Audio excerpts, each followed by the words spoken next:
Stuck on who to start for week 8 of fantasy football? We've got the insights and answers to help you make those crucial decisions. No one is on bye this week, so hopefully you have lots of options for your teams. We have lots of games, so let's just jump right in and see who's going to have a good week. Yeah, I just set all my lineups for going into the Thursday night game, and I did have lots of options, so that was kind of nice to see. We have some questions about injuries still lingering out there that we'll have to navigate around, but not too bad. So let's kick it off with Green Bay at Jacksonville. And Green Bay is favored by 4 points. This is supposed to be our highest scoring game, which has me a little confused, but hey, we'll go with that. We have the problem at Green Bay of trying to figure out which wide receiver to start. It's just a mystery each week. And last week against Houston, it was Romeo Doubs and Dontavian Wicks. I was counting on it being Christian Watson, which didn't happen. And when they're all healthy, it's just a toss-up which wide receiver to start for Green Bay. I guess it's kind of always good because there's usually one sitting out there on the waivers and you can go grab them if you're desperate. But this week, hopefully no one's desperate since we don't have any players on bye. Although those injuries that have happened have been kind of crazy. So you might be looking for one of these wide receivers. They can all be played kind of, sort of. Like I said, it's hit and miss what you're going to get with these Green Bay wide receivers. Jacksonville is a mess, led by Trevor Lawrence, who is just not really good. So on the Jacksonville side, you're going to be starting Brian Thomas Jr. in this game. Jacksonville's kind of sure to go down early and be throwing, and he's their main wide receiver. So I do like starting him because they're going to be passing. I also like Evan Engram if he plays. He is questionable. About Tank Bigsby? I picked up Tank Bigsby a couple weeks ago. Should I be starting him this week? Travis Etienne has made his way back to practice and maybe coming back into the game. So, there's some mystery there. I don't love the Tank Bigsby start this week if Etienne's playing, but I do like it if he's not there. I just hate sharing time, especially in a bad offense. So definitely start Jordan Love, Brian Thomas Jr., Evan Engram. Probably start Jayden Reed, and hopefully he doesn't have 2 bad games. If you have another Green Bay wide receiver, start him. Yeah, I like Jayden Reed. Jayden Reed was the favorite to go to until last week, and then he wasn't. Again, it's a mystery. So you're going to have to, make that call. Green Bay does like to keep it balanced, so their running game is also in play. But Jacksonville's allowing the 7th fewest rushing yards per game. So that kind of takes out their running game a little bit. But they're going to be running because they're going to be winning, and they're going to be trying to make that game over with. So what about Philadelphia at Cincinnati? Who should I be starting or sitting? So the Eagles' defense has played well the last 2 weeks, but, they played Cleveland and they played the New York Giants. So how much did we really learn about how good the Eagles' defense is? In week 4, we saw Baker Mayfield light the Eagles up. So now we're faced with the situation of, can Joe Burrow do it? Because Joe Burrow is better than Daniel Jones or Deshaun Watson. He's a big step up. So can Burrow light up the Eagles like Baker Mayfield? I think he can. I like starting Joe Burrow. Of course, you're starting Jalen Hurts. So both quarterbacks are in play because the Cincinnati defense isn't so scary either. You're not ever benching Saquon Barkley. These are your, automatic starts. And then I like A.J. Brown, Jamar Chase, again, automatic starts. I'd sit the Bengals running backs, Chase Brown and Zach Moss. They both struggled in week 7. And Zach Moss, I don't know if he's hurt, if he fumbled the ball one too many times, but I just don't like their running game in this game. Chase Brown's mostly taken over. So if you're going to start one of them, it's going to be Chase Brown. It's not going to be Zach Moss. But if you have the option, I would sit both of these running backs. What about tight ends? Philadelphia has been one where we've kind of picked up a tight end or two. Should I be starting Dallas Goedert or maybe Grant Calcaterra if I picked him up off waiver wire? Yeah, so it looks like Dallas Goedert, I think, is going to miss another week. He's not practicing, and he's got that dreaded hamstring injury, which lingers and lingers and lingers. So Grant Calcaterra is playable in this situation for sure. I think both of these sides are going to go back and forth and not have a lot of defense. Hopefully, they just don't stumble on themselves, which we see too many times. So, yeah, he had a bad week. Calcaterra had a bad week last weekend. But they didn't need him either, Saquon Barkley ran for 175 yards, and they didn't need to do anything except give the ball to Barkley and let him run. So I think he's playable. Arizona at Miami is next up with 46.5 over under. They're saying this is going to be high scoring then? Do you see that happening? I don't know. I like this game. On paper, I like this game. The Dolphins are getting Tua back. We're all going to be all excited, especially if he doesn't get hurt in his first game back. We're all going to be holding our breath, though, watching this game. The Dolphins just looked really, really bad last week against the Colts. They looked almost like they didn't want to win that game. Jalen, Waddle, and Tyreek Hill had 4 total targets, 2 each. They each had a catch. How are you not even trying to get the ball in their hands? And why are you telling me that Tua magically coming back is going to fix all of this? And so I have concerns there. The matchup doesn't get really any better. The Dolphins are at home, and they're going against a soft Arizona Cardinals defense. So I like that. But I feel like we've got that Pacific team coming to the East Coast team coming back here a little bit. And we know that when we've got that Pacific team going to the East, that it's about 65% of the time they're winning and covering their spread. But I think if they're covering the spread, then maybe it is a competitive game, and maybe they are going to hit that over as well. So you're going to start the players in these games, at least on the Cardinals side. So Kyler Murray, James Conner, Marvin Harrison Jr., those are all in play. You're starting them. Trey McBride, their tight end as well. And then we have the big question on the Dolphins side. Are we going to buy in on it this week? I'm not starting Tua. I would let Tua sit there for a week and see how this is going to go, especially based on how bad it's been the last few weeks.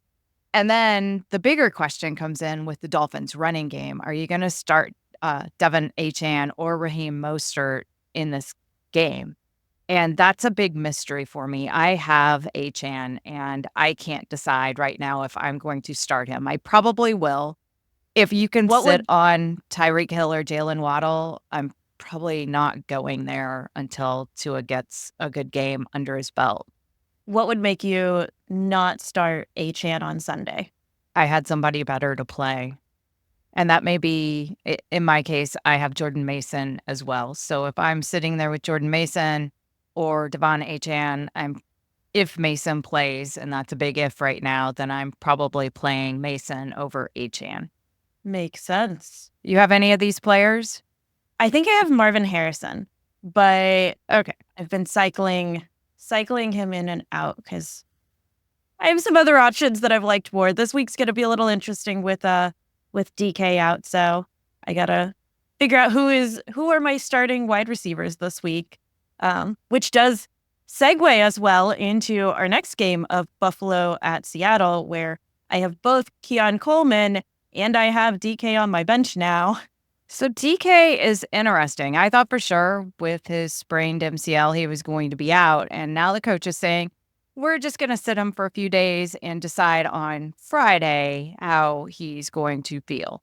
I feel like the line in this game, it's in Seattle, and Buffalo is favored by 3. So if I give them their home team points that you usually get, your 2 to 3, now this is a 5 to 6 point spread. So I feel like Vegas has already decided that DK Metcalf isn't playing, because if Metcalf is in this game and they're playing in Seattle, I don't see the line being Buffalo by 3. I think this is a much more competitive game, but they are putting it at 46.5 points. So that's kind of telling us another, that they do expect some scoring in this, and maybe the Seahawks can be just fine without DK Metcalf, but they're not going to win it, which I never like betting against the Seahawks in Seattle, but this might be the game to do it.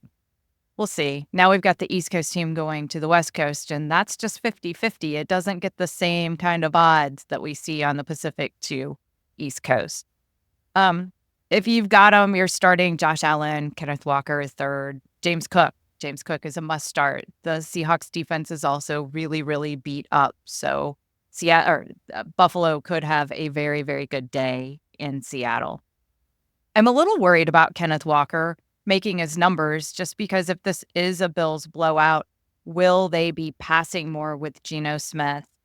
And then do we give a bump up to Jaxon Smith-Njigba and Noah Fant in this lineup as well? So if Metcalf is out, then JSN is almost a must start in this game. I even like Bobo. If you're like getting all crazy or if you catch us on DFS, Bobo's comes in to be a what the heck play to see what can happen because the Bills can let some points get scored as well. That's exciting to hear that this is a DFS possible game and that Bobo might even be an option there, probably an inexpensive option. Yeah. What Tyler about Lockett? Yes, as well. Lockett, I forgot him. I think he could start this week. Definitely. Especially they've been doing a good rotation. Lockett tends to get a lot of the shorter passes, it seems, but especially if DK is not starting, I would say Lockett is a start. Yeah, I think so too. What about? And then we have, the mystery of the Bills wide receivers. So Amari Cooper came in. Keon Coleman was suddenly open and could catch the ball, so he looked good. Do we count on that happening again? And Khalil Shakir isn't doing nearly as much as we thought he was going to do this year, but is he just kind of lurking? And then we have Dalton Kincaid, their tight end as well. I lean on starting Dalton Kincaid. He's not. He's an important part of their offense, and I feel like he's playable. Then when you get to the three wide receivers, it's kind of, back to the Green Bay mystery. Which one's going to do it this week? And can we count on Keon Coleman 2 weeks in a row? Or maybe it's Amari Cooper's week now that he's learning more of the routes. As long as, that Coleman's not like nudging him over and going, hey, just go straight down the field and you'll catch a touchdown. Trust me. That was a great play, though. You're going that way, dude. Just go down there and catch the ball. And that's what he did. I love it. Up next, Dallas at San Francisco. San Francisco's favored by 4. How is this game going to go? San Francisco's really hurting. Dallas has thrown out this season, I'm guessing. Some of these lines really confuse me, and this one would be one of them. I know that the Cowboys have looked really bad, but they're coming off their bye. So hopefully they've, figured a few things out so they don't look as bad. And the 49ers are just decimated with injuries. So we saw Brandon Ayuk last weekend go to IR. So he's out for the season. Then Deebo Samuel has pneumonia. He played 4 snaps last week and was like, yeah, I'm going to the locker room, and then went to the hospital. So my confidence in Deebo being able to recover in just a week, I know he's young, but I don't have a lot of confidence in Deebo being there either. Then George Kittle has a foot injury now, so he's on the questionable list. You can add Jordan Mason to that list as well. He's not practicing either with an ankle injury. And Juwan Jennings, didn't play last week. He has a hip injury. Chris Conley, also one of their wide receivers, has an ankle injury. So this is a really, really beat up team that they expect to play extremely well against a healthy Cowboys team. I don't get it. I know that the Cowboys don't have a running game and the 49ers defense is fairly good, but this still has me, scratching my head a little bit. And we'll see how much who ends up playing for the 49ers. I think George Kittle will end up playing and Jordan Mason. But if Mason doesn't play, I feel like Mason's a must start. We've seen teams run all over the Cowboys. But if Mason doesn't play, then Isaac Guerendo, he's a must start as well. Either one of those are players that you've got to get into your lineups. The Dallas defense hasn't been, like I said, particularly good. And I like Ricky Pearsall, too, to step up for the 49ers. We're going to see if this rookie can just jump right in and start catching some touchdown passes for them. Of course, you're starting Dak Prescott, CeeDee Lamb, and Jake Ferguson, if they can run on the 49ers or not. I like their tight end, though. Yeah, I think with Jake Ferguson, you're kind of stuck back in that tight end issue where there's not that many good tight ends this year. So Yeah, might be if you've that's got the only one, then you're starting that you're tight playing end. them. Yeah. Atlanta at Tampa Bay. Atlanta's favored. I think it makes some sense that Atlanta is favored. Maybe that was a reflection on the fact that Tampa Bay lost Godwin and Evans this week. Yeah. Godwin is gone for the year, Evans till week 11. And I probably don't get to make the call anymore on Falcons players since I didn't really like that game last week. But Bijan Robinson looks really great. He's had 2 great games in a row, so you're starting Bijan. There's no way you're not starting him. I'm starting Kirk Cousins, too. I like Kirk Cousins against this Tampa Bay defense that hasn't been able to stop a whole lot. Therefore, we're taking in Drake London. We're starting him. We're starting Kyle Pitts. We're taking our whole chance on the Falcons offense. And Daryl Mooney, too, which I hope this doesn't come back to get me, but we'll see. On the other side, for the Tampa Bay Buccaneers, Bucky Irving didn't practice with a toe injury. So that one's got me a little bit concerned. That was a did not practice on Thursday that already came out. So I want to watch that because if he doesn't start, I know Rachaad White's looking to start, but if Bucky Irving doesn't start, I liked Sean Tucker running against when he had that big game against the New Orleans Saints a few weeks ago. So I'm really curious what he can do. And he's definitely worth, I think, taking a chance on in this game where they're going to have to lean on people that just know their offense and players that have been there a little bit. And I'm starting Baker Mayfield. You know they're going to be letting Baker throw that ball.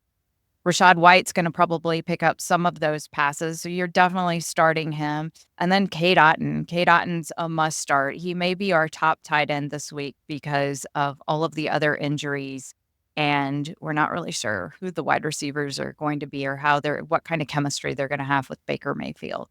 Do you like the Atlanta defense this week? I don't. With all the injuries that have happened to Tampa Bay. No, I still don't like the Falcons defense anymore. Sorry. No worries. Mostly thinking about streaming defenses or picking up defenses. Yeah, there are better options. Which may be in the next one of Indy at Houston. Nah, not this one. Don't play either of these defenses. We should see the return of Jonathan Taylor to the Colts this week, and the Colts need him. Anthony Richardson has looked really, really bad. But the most fantasy points that Houston has given up all year was week 1, and that was to Anthony Richardson when he had a healthy Jonathan Taylor and he was healthy as well. So will we see a repeat of week 1 in Houston this week? I like this game to do that, and it'll be interesting. I know they've both still got some issues with injuries, particularly Houston, but I feel like this is the game where Richardson has a great game, and I never say that. I'm a Colts fan, and I don't like watching Anthony Richardson play, and I'm usually really down on him. I hope both of these 2 games just don't come back to get me because I never go for the Falcons and I never go for the Colts. And this week I'm like, yeah, Falcons are going to have a great game and the Colts are going to have a great game. And you should be starting Anthony Richardson, Jonathan Taylor. It gets kind of iffy, though, on the Colts wide receivers because I don't know if it's going to be Michael Pittman, if we're going to see Alec Pierce or Josh Downs. So I stay away from that mysterious 3-tiered wide receiver pool. On the Houston side, you kind of have to start Stroud. I mean, there is no, kind of similar to what we've discussed with you have those top tier options. You're just going to start them no matter what. CJ Stroud, Joe Mixon. I love Joe Mixon in this game. Stephon Diggs, Tank Dell, Dalton Schultz, all starting all of them. So Tennessee at Detroit. I feel like Detroit's just going to run all over and score most of the 45 points for this over-under? I think so. And they're favored by 11 points. I don't think we've seen a point spread that big, maybe all season. This is like watching a varsity and a JV team play. It's going to be ugly. The only Titan player you could potentially start is Tony Pollard, and that's only if you're desperate at running back. Otherwise, just stay away from the entire Titans side of the ball. It gets a little crazy on the Detroit side because are they going to have to do anything? Or are they just going to run Jamar Gibbs and David Montgomery all over the Titans? The Titans' defense hasn't been, I guess it's not been good, but it hasn't been awful. It's not winning them any games, that's for sure. But their offense isn't helping them out anyway. But then it comes into question, Amon-Ra St. Brown, you gave up a first or second round pick for him. You need to start your top picks. And I don't know that he's going to have to do much in this game. I'm still going to have to start him. I have him. I'm starting Amon-Ra and crossing my fingers that they decide to test out a few plays and just kind of practice against the Titans. And Sam Laporta, their tight end, is the same situation. The only thing that helps the Lions is the suspension of Jameson Williams, one of their wide receivers. And he was suspended, I think, on Monday for 2 games for violating the substance abuse policy.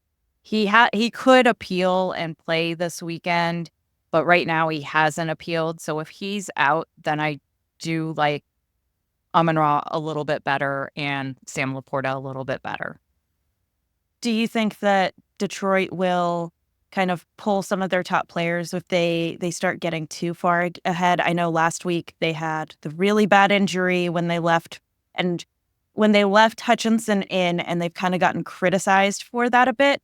We're seeing way too many of the star players get left in these good teams. And like Chris Godwin, what was he doing in there with 43 seconds left? They technically could still win it, but at some point you just kind of need to protect your house and your players and go home and regroup for next week with everyone healthy.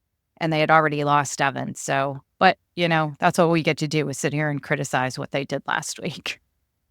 Glad nobody does that to me. Maybe they do. You do it to yourself. That's how it works out, I think. Baltimore, speaking of the game where Godwin was injured, Baltimore is going to be at Cleveland. Baltimore's favored. I think that's kind of a no-brainer. Ravens are rolling, and we get to see Jameis Winston. So Cleveland now has a new quarterback. Yeah, Baltimore's favored by 8.5. I think in my head, I am, hoping that the Jameis Winston is the Jameis Winston of the past that can just chuck the ball down the field, and this gets kind of fun. I don't know if we're all just living in the past and we're not going to get that, but we're hoping that's what happens in this game and it stays somewhat competitive. Vegas doesn't think it's going to stay any way sort of competitive at an 8.5 point spread. So we did see last week the return of Nick Chubb. Andy got to score a touchdown. That was good to see. So I do like that. This game does set up to be pretty one-sided. And we'll see if they even let Jameis Winston throw. They haven't really shown that they want to throw the ball a lot. And we're going to get to find out if they're going to be willing to take that risk with Jameis Winston, who I feel is a better quarterback than Deshaun Watson was. You're starting Lamar Jackson. You're starting Derrick Henry. Winston might be a good streaming option if you're in need of a quarterback. You probably aren't with no one on bye, but he's possibly there. He does like to throw interceptions, so make sure you're not in a -2 league. And Cedric Tillman is startable, I feel like, at wide receiver, because last week he kind of showed with Jameis Winston that he is the one that they want to go to. And of course, you're starting David Njoku. So are you sitting Nick Chubb and Jerry Jeudy and Jerome Ford then? I'm sitting Nick Chubb and Jerome Ford for sure. The Ravens are very difficult to run against. So hopefully you have different options, because this is not the game to start these 2 running backs.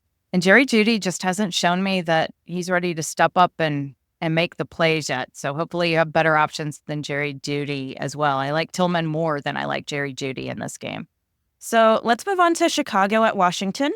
Yeah. The big question here, will Jayden Daniels play with his rib injury that they say is just a pain tolerance, but, that gets kind of old playing in pain.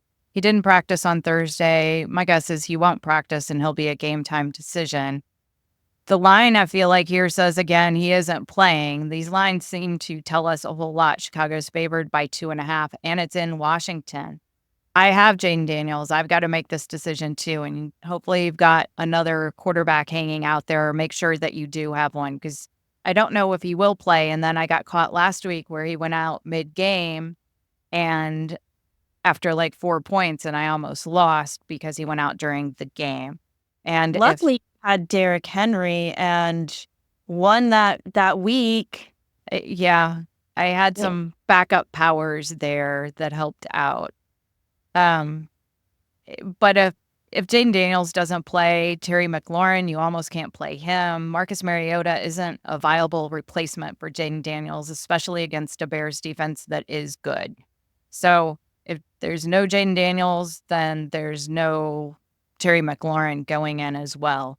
I do like the other side of the ball. So Caleb Williams and DeAndre Swift, you're starting both of them for sure. This is a great matchup for them. And then we get back into, that wide receiver question again. Is it going to be Keenan Allen? Is it going to be Rome Odunze? Is it going to be DJ Moore? And you just kind of have to guess. It could be all three of them if this gets out of hand, especially if Jayden Daniels is in there. If he's not, then I just like the running game on both sides here. What about Carolina at Denver? I feel like there's not too much here to start. My gosh, these point spreads are getting crazy. So we got another 9.5 point game, and it's Carolina and Denver. Bo Nix is favored by 9.5 points. How bad is Carolina? Bryce Young is back at the quarterbacks. So Andy Dalton was in a car accident this week here in Charlotte, and he sprained his thumb. Didn't have to go to the hospital, sprained his thumb. I don't know. He wasn't looking real good last week anyway. Maybe that was just an excuse to put Bryce Young back in. But anyway, they got it. You're not starting Bryce Young. And now I kind of have to wonder if you can even start Chuba Hubbard, because the Denver defense is good. They're playing well. So I don't like any side of the Carolina ball with Bryce Young in there.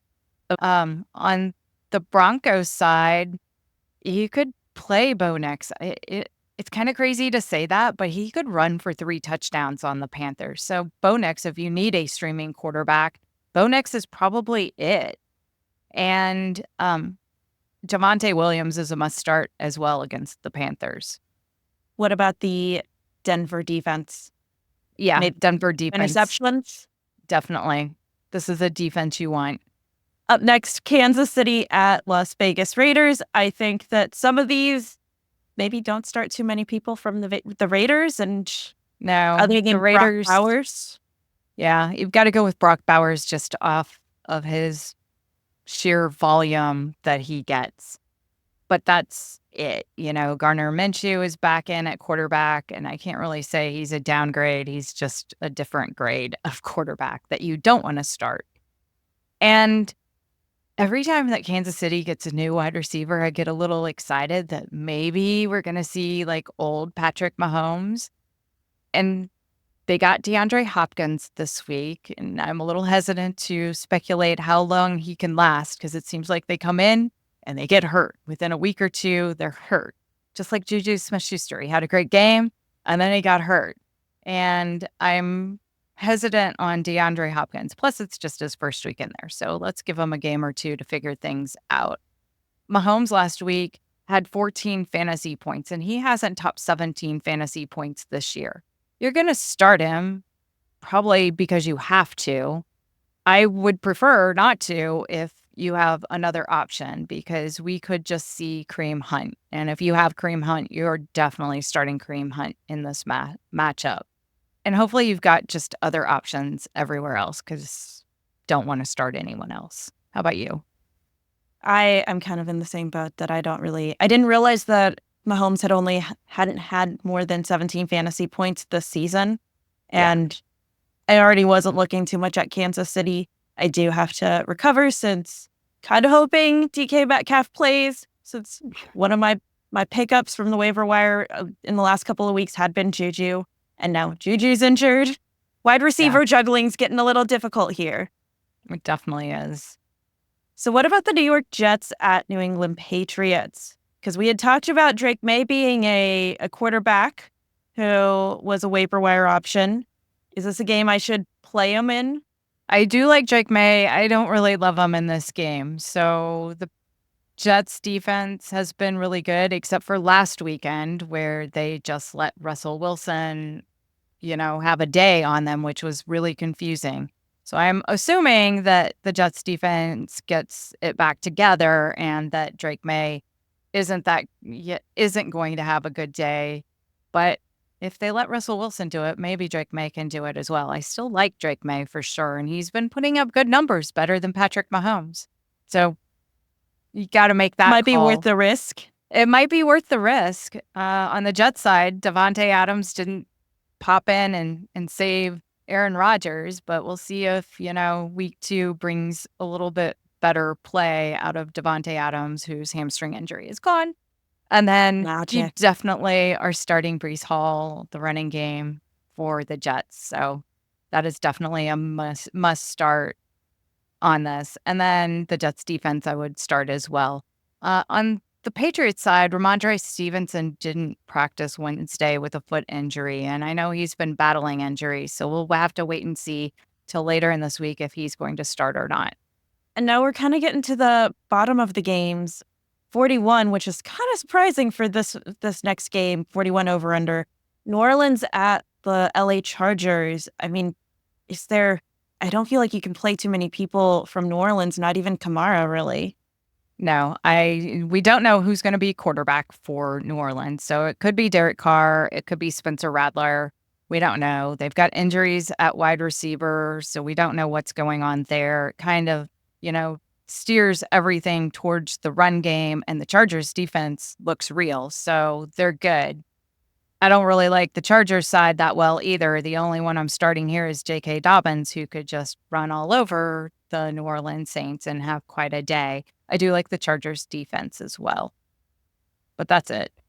And then our Monday night game is supposed to be our lowest scoring game of the week. Maybe they should have switched out the games. Didn't they do that coming up in a couple of weeks where there's going to be a new Sunday night game and they moved the original one to a 4 p.m. game? They did that week 9, so we get to watch the Colts in Minnesota for the Sunday night game, but they don't flex them into Monday night. And we got a real turd of a game here with the New York Giants at Pittsburgh Steelers, and Pittsburgh's favored by 6.5 points. I guess they're going to go with Russell Wilson again. This is just ugly.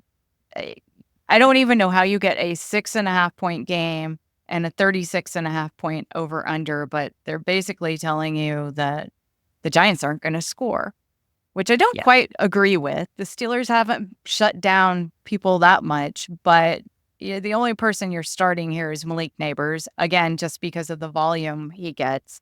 Daniel Jones isn't anything special.